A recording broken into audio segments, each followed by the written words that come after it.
11 530. Vous avez été 76,78% de Plécéens à participer au premier tour de l'élection présidentielle. Voter est un devoir, mais c'est avant tout un droit. Et pour qu'il puisse s'exercer, la mairie du Plessis met tout en œuvre depuis près de 5 mois. À 2 jours du scrutin, Catherine imprime les documents officiels, prépare les enveloppes pour le vote et relie les 11 listes d'émargement pour chaque bureau. Alors, voici la première liste d'émargement. Laurence Fury et son équipe sont mobilisés depuis décembre dernier pour cette élection. Inscription sur les listes électorales, nouvelle carte d'électeur, procuration, documents officiels, répétition et échange avec la préfecture. Rien n'est laissé au hasard.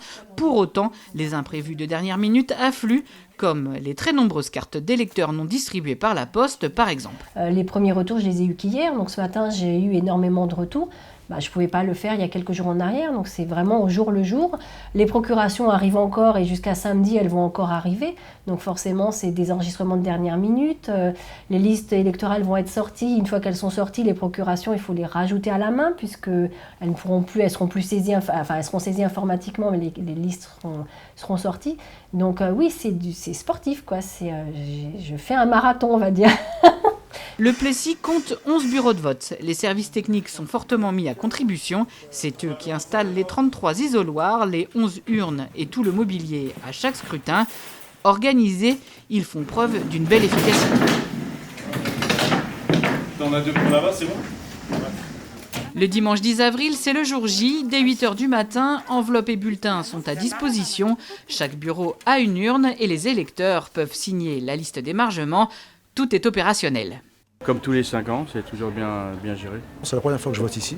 Non mais bon, ça a l'air d'être bien organisé. Voilà, c'est bien, c'est fléché, pas de souci.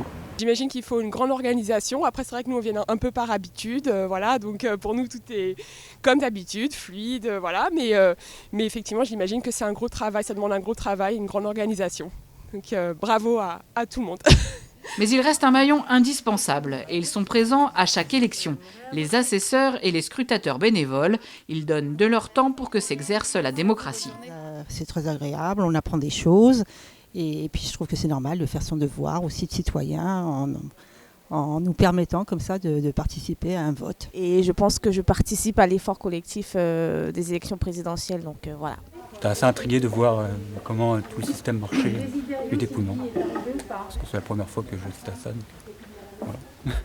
Rendez-vous le 24 avril pour le deuxième tour de l'élection présidentielle. Les bureaux de vote seront fin prêts pour vous accueillir. Et si vous souhaitez devenir assesseur ou scrutateur, n'hésitez pas à contacter la mairie.